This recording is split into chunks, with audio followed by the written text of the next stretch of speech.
My name is Liam, and I'm a scam artist by trade masquerading under the lofty title of paranormal investigator.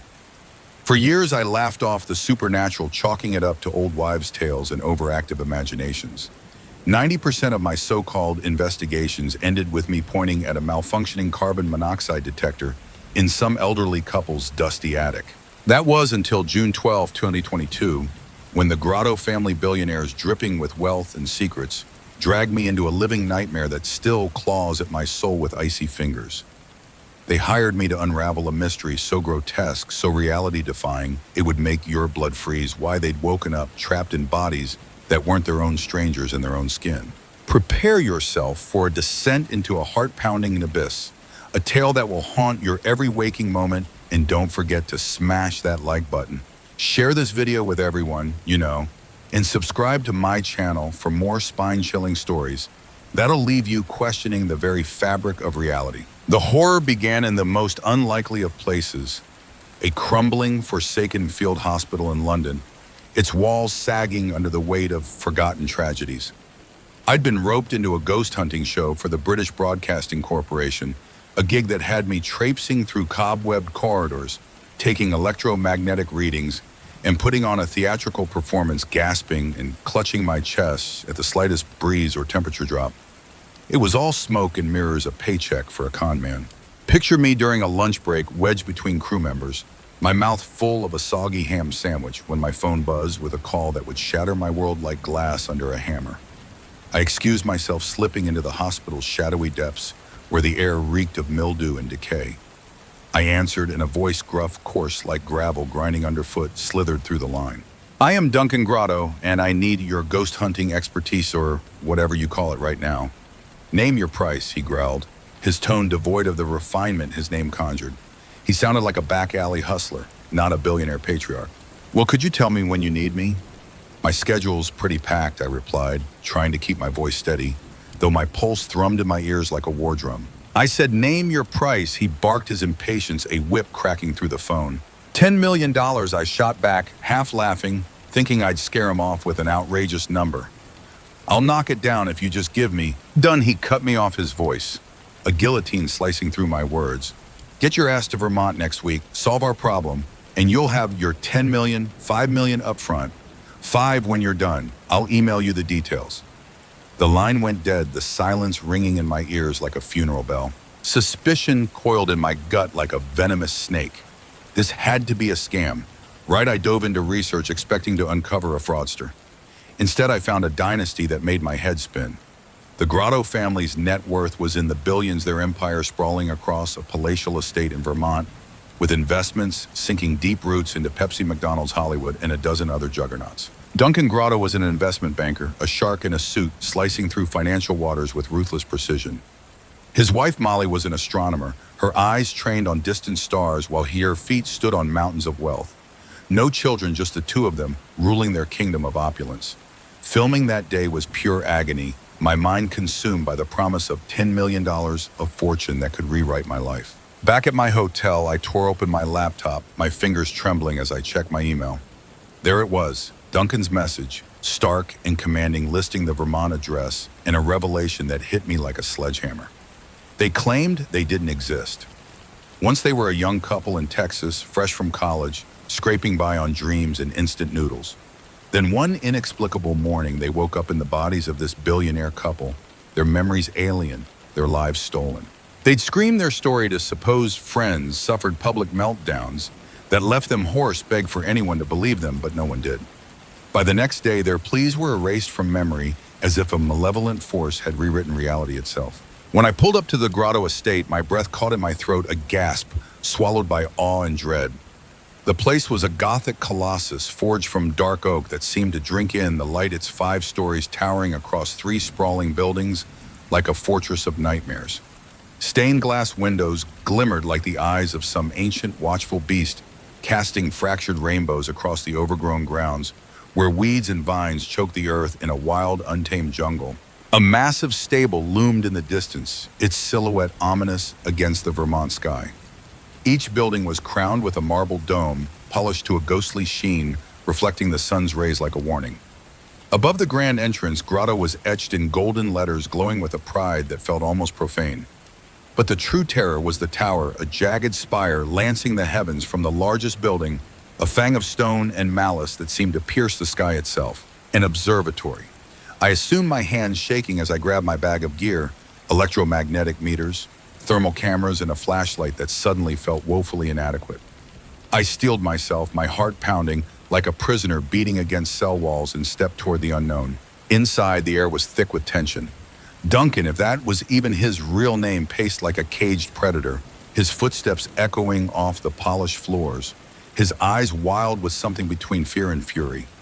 Molly sat nearby, her body still, her gaze locked on some distant void, as if her soul had already fled, leaving a hollow shell behind. The moment Duncan's eyes locked onto me, he strode forward, silent as a wraith, and thrust a check for $5 million into my hand. A check. I'd expected a vault, a wire transfer, a ceremonial handover for such an obscene sum, but this flimsy piece of paper bore the weight of my dreams. I stared at it dumbfounded but didn't argue. Money is money, and this was a fortune that could rewrite my future. So noticed anything strange besides this whole we don't exist thing? I asked, my voice steady despite the dread slithering through my veins like ice water. Molly's head snapped toward me, her eyes piercing mine with an intensity that made my skin crawl.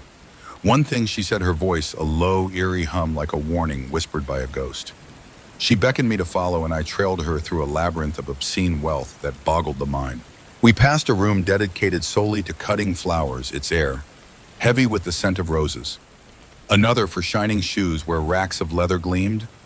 A washing machine room, a dryer room, a coffee-making room with machines that looked like they cost more than my car. There was a bowling alley, its lanes pristine, and a basketball court, its hoop glinting under chandeliers. My brain reeled at the excess. How could anyone need this much? My thoughts shattered when Molly halted abruptly. We hear loud footsteps 5 minutes at a time, she said, her words slicing through the silence. When we investigate, they come from behind this wall, but there's no room there. Her voice was a blade, and the implication hung like a noose. I nodded, my skin prickling as if brushed by unseen fingers. By the way, have you seen a therapist lately?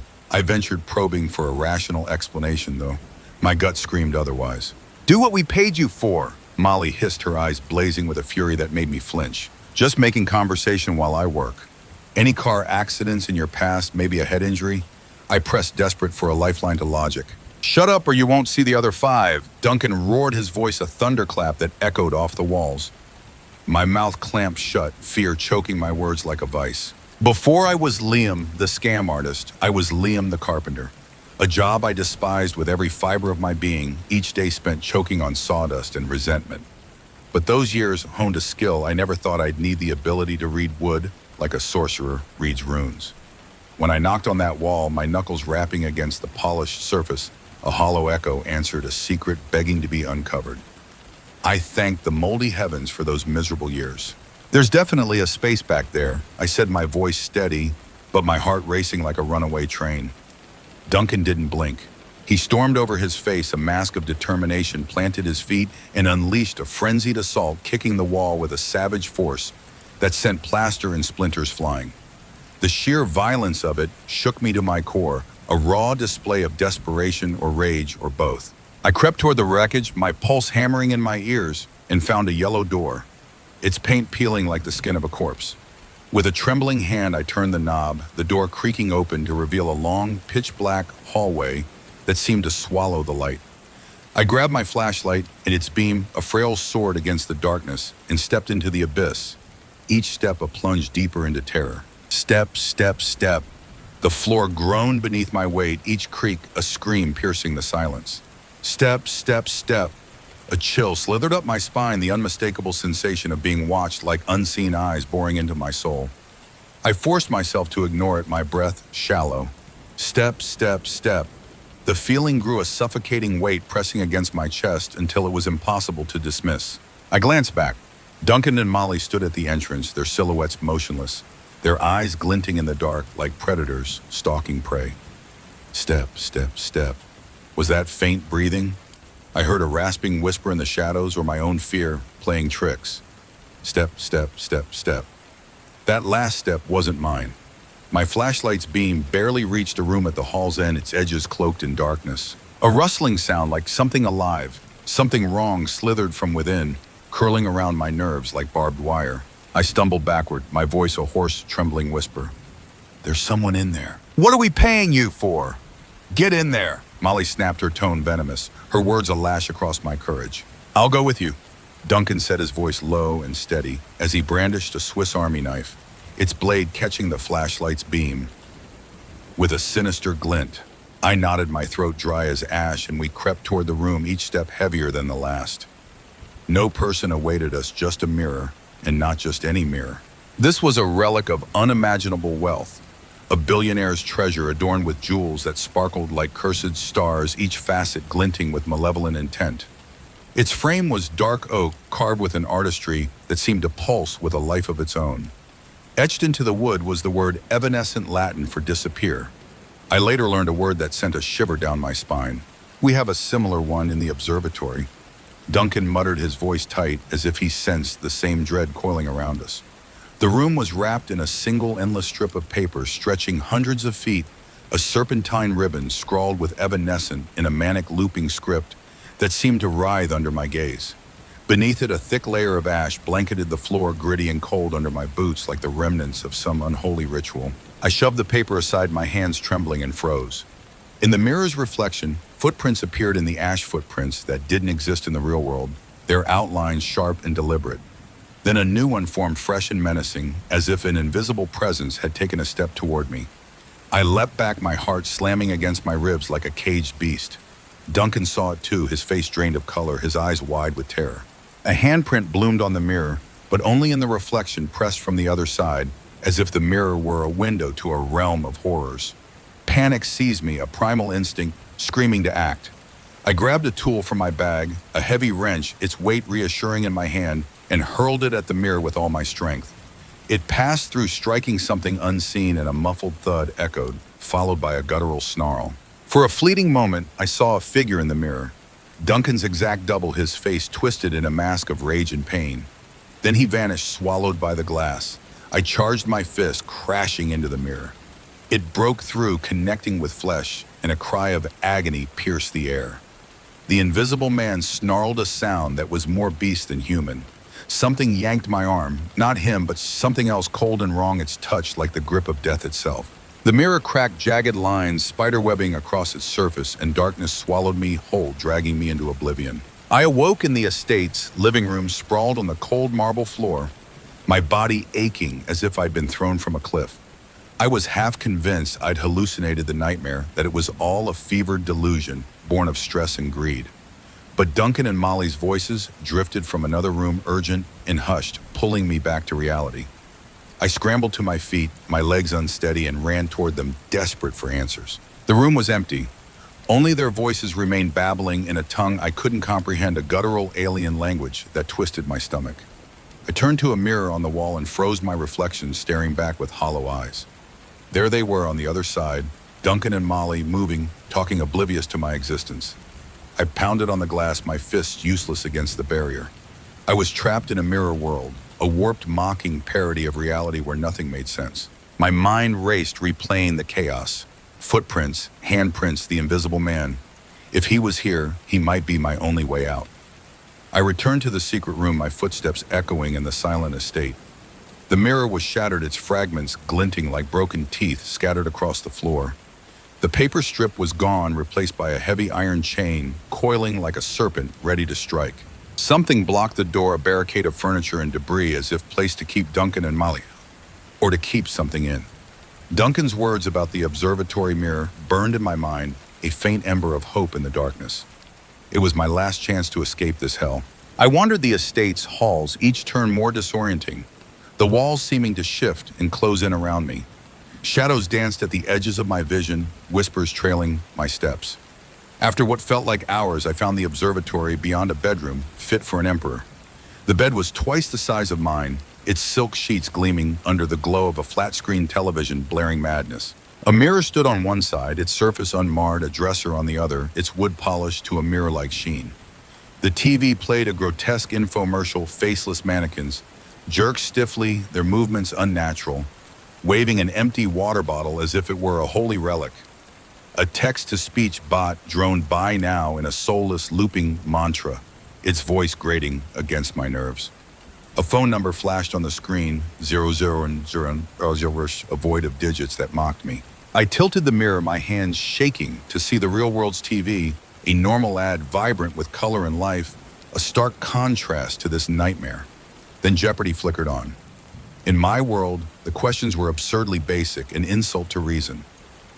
How many hearts do people have? What is blinking? Faceless contestants stood frozen, their scores shifting randomly. No answers, given their silence deafening.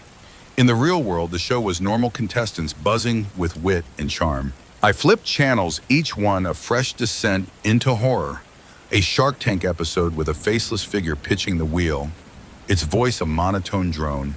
A sitcom frozen on a single image of a faceless person accompanied by looping, canned laughter that grated like nails on a chalkboard.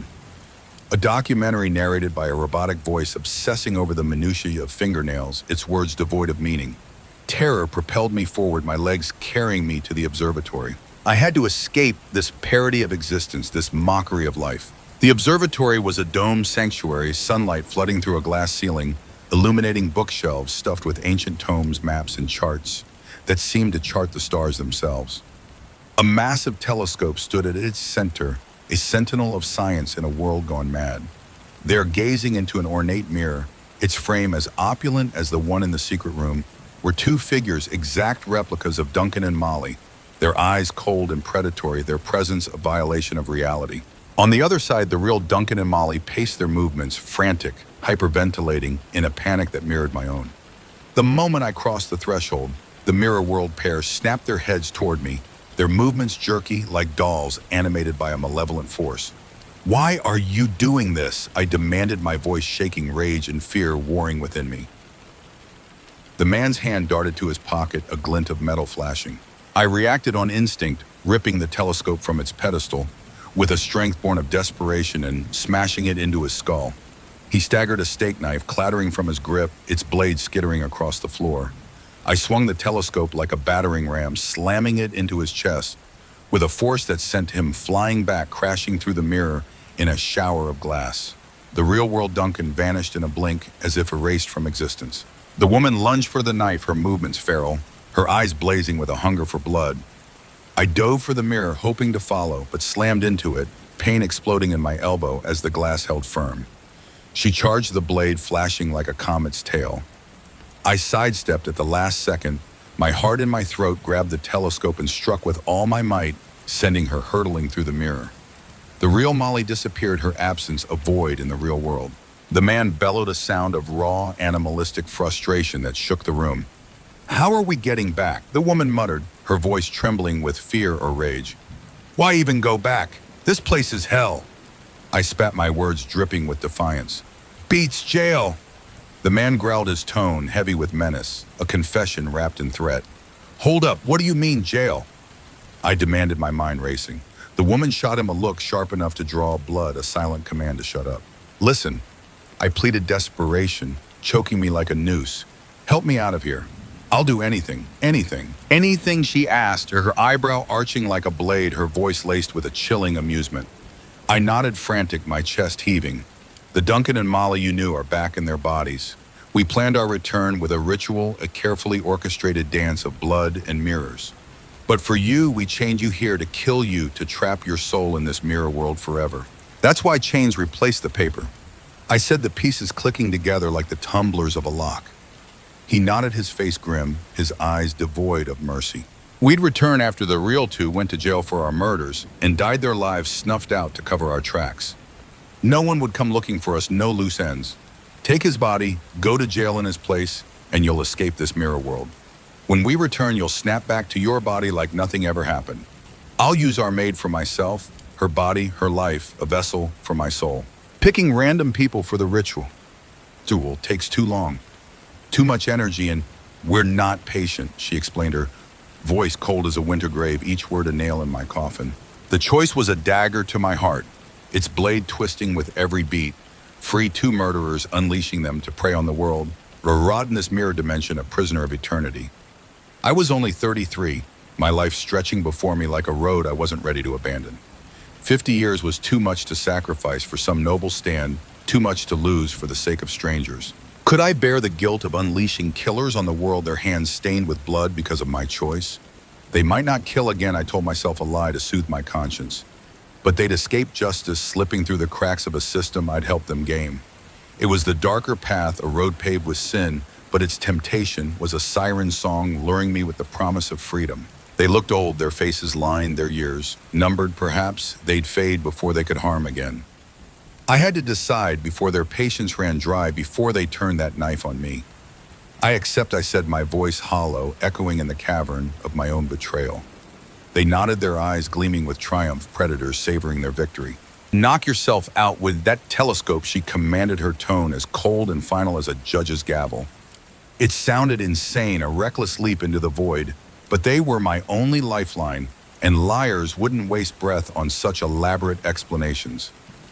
I grabbed the telescope, its metal cold against my palms, my hands shaking as if gripped by fever. I took a deep breath, the air heavy with the scent of dust and despair, and smashed the telescope into my own skull. Pain erupted, a white-hot explosion that consumed me, and the world dissolved into an endless, screaming darkness. The next few years are a fog, a fragmented nightmare of prison life that haunts the edges of my memory. Flashes of brutal beatings from inmates, their fists like hammers against my flesh. Fleeting moments of kindness from guards, their pity, a bitter salve. I died of a stroke in Toulouse, my body collapsing in a dank cell, the world fading as my heart gave out. I woke instantly in my apartment, back in my own skin, the familiar walls, a jarring contrast to the hell I'd endured. Explaining my absence was a waking nightmare. The police grilled me for 6 months, their questions relentless, their eyes boring into me like drills. I buried my guilt, locked it in a vault deep within my soul, convincing myself I could outrun it, until a year later when the news broke like a tidal wave. Duncan and Molly Grotto were arrested, convicted of a murder committed just 2 months after my return, their hands stained with fresh blood. The truth crashed over me, a deluge of shame and horror that drowned my fragile defenses. Why am I bearing my soul, exposing my sins to the world I crave closure? A desperate clawing need to silence the guilt that devours me every night, a beast that gnaws at my heart with relentless hunger. The victim's face haunts me, staring from mirrors, its eyes accusing. Lurking in the faces of strangers, a silent condemnation. Tormenting my dreams, where it whispers my failure. Judge me if you want, cast your stones, call me a coward, a traitor to morality, I don't care. I just need peace, a fleeting moment of respite from the weight of my choices. Hit that like button, share this video with everyone you know, and subscribe to my channel for more spine-chilling stories that'll grip your soul, shake your reality, and leave you questioning the shadows in your own mirrors. Thanks for watching this video. If you like this video, drop a comment below, and please like, share and subscribe my channel.